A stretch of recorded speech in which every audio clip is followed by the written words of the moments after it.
नमस्कार। हम बायोलॉजी पढ़ रहे हैं और बायोलॉजी में हम पढ़ रहे हैं नॉन कोर्डेटा के बारे में, जिसे इनवर्टिब्रेट के नाम से भी जाना जाता है। और इनवर्टिब्रेट प्राणियों को हिंदी में अकशेरुकी प्राणी कहते हैं। बीएससी फर्स्ट ईयर का वेरी इंपॉर्टेंट पेपर है ये नॉन कोर्डेटा। नॉन कोर्डेटा में हम पढ़ रहे थे फेसियोला हेपेटिका के बारे में। इसमें अंदर किस प्रकार से रिप्रोडक्शन होता है, इसका क्या लाइफ साइकिल है, कैसे इसके अंदर डेवलपमेंट होता है, उसकी स्टडी हम कर रहे थे। इससे पहले वाले जो लेक्चर के अंदर मैंने आपको बताया था life cycle and development of Fasciola hepatica के बारे में, उसमें मैंने आपको ये पहला पॉइंट बताया था कि फेसियोला हेपेटिका जो होता है उसका डाइजेनेटिक लाइफ साइकिल होता है। क्या होता है उसका? डाइजेनेटिक लाइफ साइकिल होता है। इसका मतलब यह है कि इसके दो होस्ट होते हैं। ये अपना जीवन दो परपोषियों के अंदर पूरा करता है। ये अपनी लाइफ स्पेंड कितने होस्ट के अंदर करता है? 2 होस्ट में करता है। इसका जो प्राइमरी होस्ट होता है वो होती है भेड़, जिसे शीप कहते हैं हिंदी में। और इसका जो सेकेंडरी या जो इंटरमीडिएट जो होस्ट है वो स्नेल होता है, या दूसरे जो वाटर में पाए जाने वाले जो एनिमल्स हैं छोटे मोटे वो हो सकते हैं। ठीक है। फिर उसके अंदर क्या बताया था मैंने बाद में कि शीप के अंदर है ना फेसियोला हेपेटिका अडल्ट हो जाता है और उसके अंदर गैमेट्स का फॉर्मेशन हो जाता है, मेल गैमेट्स, फीमेल गैमेट्स। फिर उनके बीच में क्या होता है बच्चों? कोपुलेशन होता है।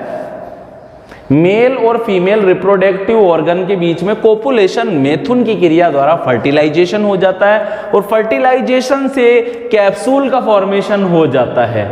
किसका फॉर्मेशन हो जाता है? कैप्सूल का फॉर्मेशन हो जाता है। अब आप बोलेंगे सर इसका तो आपने कुछ डिस्क्राइब किया ही नहीं, आज पॉइंट लिख दिया सिर्फ। अरे तो बच्चों इससे पहले वाले वीडियो के अंदर इन 4 पॉइंट को मैंने बहुत अच्छे से समझा रखा है। डाइजेनेटिक लाइफ क्या है, कोपुलेशन क्या है, फर्टिलाइजेशन क्या है, कैप्सूल फॉर्मेशन क्या है। आप देखिए इससे पहले वाला वीडियो।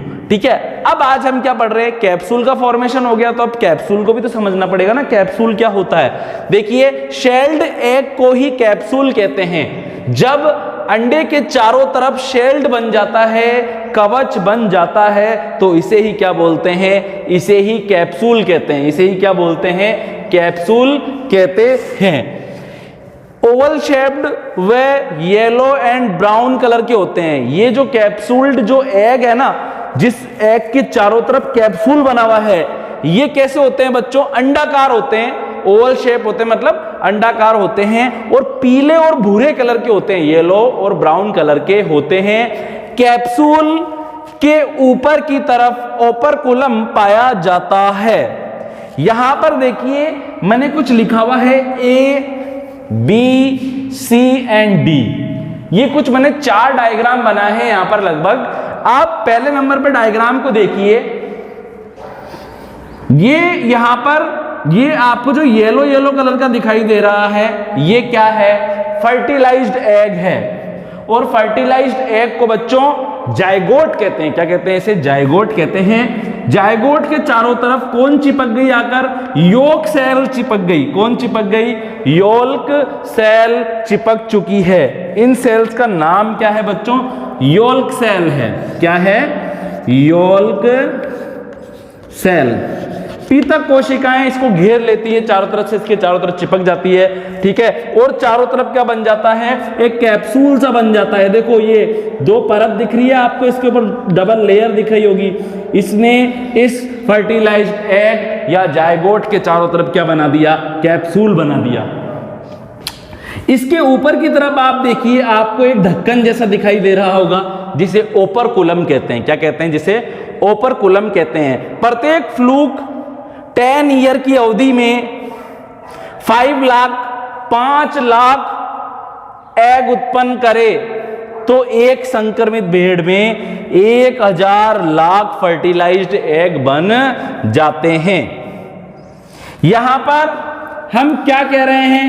यहां पर मैं आपको यह बताना चाह रहा हूं कि अगर प्रत्येक फ्लूक 10 साल की अवधि में, 10 साल अगर कोई किसी का लाइफ 10 साल की है फ्लूक की, और उस दौरान अगर वो 5 लाख एग का प्रोडक्शन कर रहा है, 5 लाख एग का प्रोडक्शन कर रहा है, तो एक संक्रमित भेड़ के अंदर लगभग कुल कितने फर्टिलाइज्ड एग बन जाते हैं?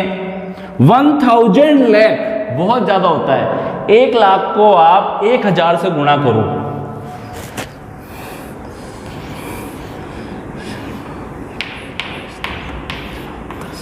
लाख, इसके पीछे आप 3 जीरो और लगा दो तो 1 2 सैकड़ा 1000 10,000 लाख 10 लाख करोड़ 10 करोड़ अंडे बन जाते हैं। 10 करोड़ बहुत ज्यादा होता है। 1000 लाख फर्टिलाइज्ड एग मतलब लगभग 10 करोड़ अंडे बन जाते हैं एक संक्रमित भेड़ के अंदर, एक इन्फेक्टेड शीप के अंदर। ठीक है, अब क्या हो रहा है? कैप्सूल के अंदर कौन बंद है बच्चों? फर्टिलाइज्ड एग बंद है, जायगोट बंद है। तो अब क्या होगा?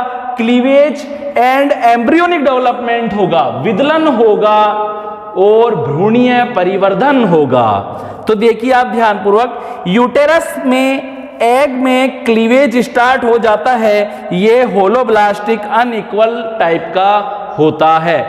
यूटेरस देखो, फर्टिलाइज्ड एग या जायगोट का एक सेल ही तो है। अब एक सेल से आपको पूरा का पूरा एक एनिमल बनाना है तो उस सेल के अंदर क्या होगा? डिवीजन होगा, विभाजन होगा, और एक सेल से 2 सेल बनेगी, 2 से 3 बनेगी, 3 से मतलब एक सेल से 2 सेल बनेगी, 2 से 4 होगी, 4 से 8 होगी, 8 से 16 होगी, और कुछ समय पश्चात क्या बन जाएगा? एक एम्ब्रियो बन जाएगा, और एम्ब्रियो से एक बेबी का डेवलपमेंट हो जाएगा, उसका बर्थ हो जाएगा। आई बात आपको समझ में? तो यूटेरस में जो फर्टिलाइज्ड एग है उसमें विदलन स्टार्ट हो जाता है, क्लीवेज स्टार्ट हो जाता है। विदलन का मतलब क्या है? कि उसमें विभाजन स्टार्ट हो जाता है। यह होलोब्लास्टिक और अनइक्वल टाइप का होता है। असमान और असमान पूर्णभंजी प्रकार का होता है। असमान पूर्णभंजी प्रकार का विदलन होता है। असमान पूर्णभंजी प्रकार के विदलन का मतलब क्या है? कि क्लीवेज के द्वारा जो जायगोट या फर्टिलाइज्ड एग में जो डिवीजन से, विभाजन से जो 2 सेल बनेगी ना, वो असमान आकार की होगी, एक बड़ी होगी एक छोटी होगी। इसलिए इस टाइप के क्लीवेज को क्या बोल रहे हैं? अनइक्वल क्लीवेज कह रहे हैं। यह एक कैप्सूल है। इस कैप्सूल के अंदर ये ऊपर की तरफ आप देखिए, चारों तरफ आप देखिए, एक शेल पाया जा रहा है। क्या पाया जा रहा है? एक शेल पाया जा रहा है। और ऊपर की तरफ ये क्या है बच्चों? ये है ओपरकुलम, एक ढक्कन नुमा संरचना है। बीच में ये येलो येलो सा क्या है? फर्टिलाइज्ड एग है। इसके चारों तरफ क्या पाया जा रहा है? योल्क सेल ने इसे घेर रखा है। किसने घेर रखा है इस फर्टिलाइज्ड एग को? योल्क सेल ने इस फर्टिलाइज्ड एग को चारों तरफ से घेर रखा है। फिर क्या होगा? फर्टिलाइज्ड एग के अंदर फर्स्ट डिवीजन होगा, पहला विभाजन स्टार्ट होगा, जिसके कारण एक फर्टिलाइज्ड एग या 1 जायगोट से 2 सेल बन जाएगी। क्या बन जाएगी? 2 सेल बन जाएगी। बड़ी कोशिका कहलाएगी, जो एक तो बनेगी बड़ी कायिक कोशिका और एक छोटी बनेगी प्रवर्धी कोशिका। एक बड़ी बनेगी बिग साइज की बनेगी सोमेटिक सेल, और एक छोटे साइज की बनेगी प्रोपेगेटरी सेल। चारों तरफ से किसने घेर रखा है? योक सेल ने इन दोनों की दोनों सेल को घेर रखा है। ऊपर की तरफ आपको पता ही है ओपरकुलम है। अब क्या होगा यहां पर? ध्यानपूर्वक आप देखिए, सोमेटिक सेल वापस डिवीजन करके किसका फॉर्मेशन करेगी? लार्वा की एक्टोडर्म और टिश्यू बनाएगी। सोमेटिक सेल लार्वा की जो ऊपर की जो चमड़ी है ना, जो एक्टोडर्म है, उसका निर्माण करेगी, उसका फॉर्मेशन करेगी। बाह्य त्वचा का निर्माण करेगी। एक्टोडर्म मतलब बाह्य त्वचा का निर्माण करेगी, और साथ ही साथ टिश्यू का भी निर्माण करेगी, मतलब उत्तकों का भी निर्माण करेगी। और जो ये छोटी वाली सेल है प्रोपेगेटरी सेल, ये क्या बनाएगी? ये डिवाइड होकर 2 कोशिकाएं बनाएगी। क्या करेगी? ये डिवाइड होकर 2 कोशिका बनाएगी। जो पहली वाली डॉटर सेल होगी वो वापस बहुत बार डिवाइड होकर, लगातार डिवाइड होकर क्या बनाएगी? लार्वा की बॉडी बनाएगी। और जो सेकंड वाली जो सेल थी वो क्या बनाएगी? वो भी डिवाइड होकर सेल का एक ग्रुप बना लेगी, एक सेल का एक समूह बना लेगी, जिसे रेडिमेंट्री जर्म सेल कहते हैं। और देखिए आप ध्यानपूर्वक, कैप्सुलेटेड एम्ब्रियो का अब यूटेरस में और डेवलपमेंट नहीं हो सकता है। यह कैप्सूल गोनोपोर से बाहर निकलकर बाइल जूस के साथ में इंटेस्टाइन में आ जाते हैं तथा फेसेस के साथ में बाहर निकल जाते हैं।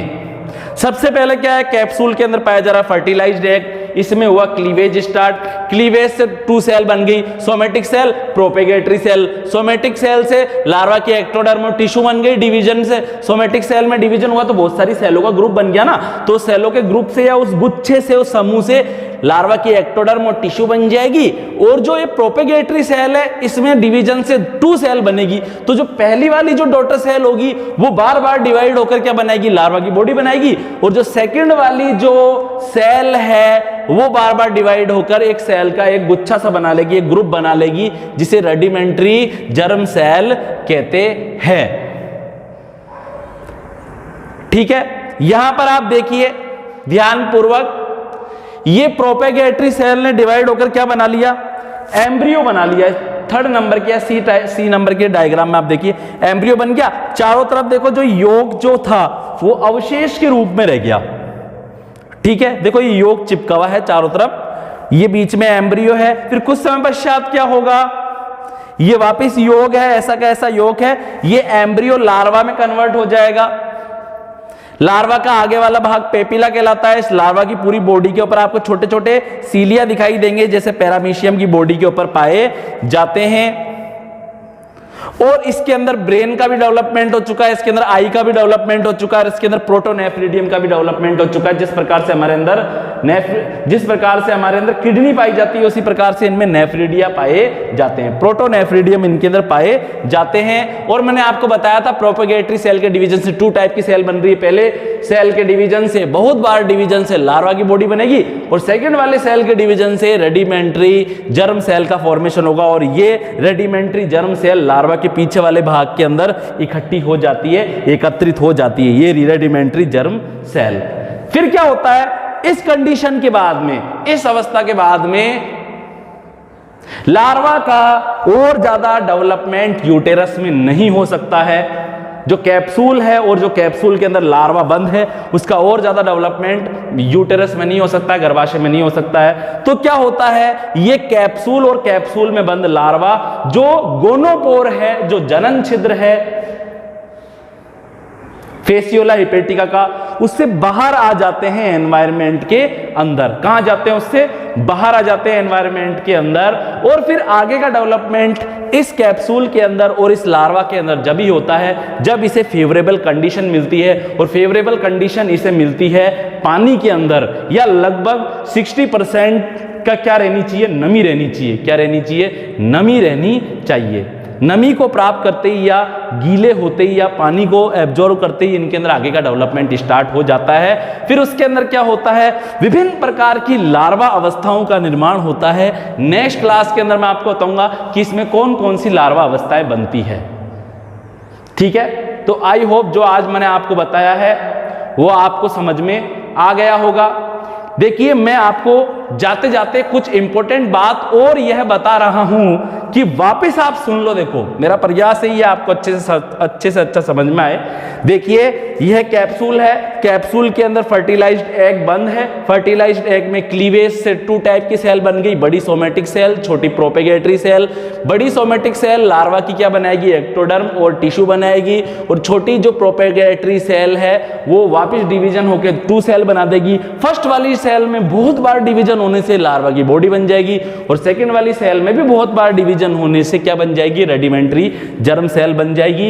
ये रेडिमेंट्री जर्म सेल लार्वा की बॉडी के पीछे एकत्रित हो जाते हैं। इसके बाद में कैप्सूल और कैप्सूल में बंद लार्वा का और अधिक डेवलपमेंट नहीं हो सकता है। इसलिए जो ये कैप्सूल है ये गोनोपोर से बाहर आ जाते हैं।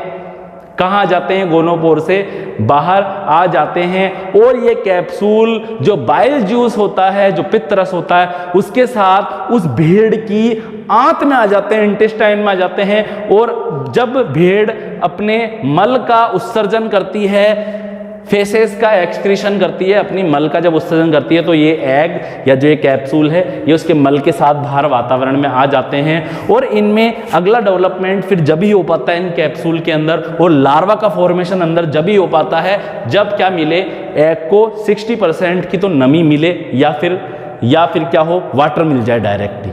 ठीक है, तो आई होप जो आज मैंने आपको बताया है वो आपको समझ में आ गया होगा। आप इसको ऐसा कैसा उतार ले, नोट्स बना ले। ठीक है, सबसे पहले आप ये पॉइंट उतारें, इनको बार बार ना उतारें, ये तो पहले लिखवा दिए थे मैंने।